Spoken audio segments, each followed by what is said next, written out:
أول حاجة غادي نوجد البيضة الرقيقة، كنخلط بيضات وحدة مع شوية ملح، كنسخن الزيت وكنفرغ البيضة وكنحرك المقلة باش تجي رقيقة، باش تبقى صفراء وزوينة، خاصة النار تكون مهيلة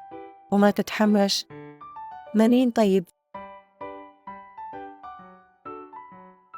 كنخرجوا البيضة وكنقطعوا غير الجهتين، كنحطوها فوق حصيرة اللف وكنفرشوا الرز بالتساوي وخليوا الفوق 2 سنتيمتر والأسفل نص سنتيمتر بلا رز. الحشوة كنحطوها شوي لتحت، استعملت السوريمي والسبانخ المسلوقة، وقدروا تستعملوا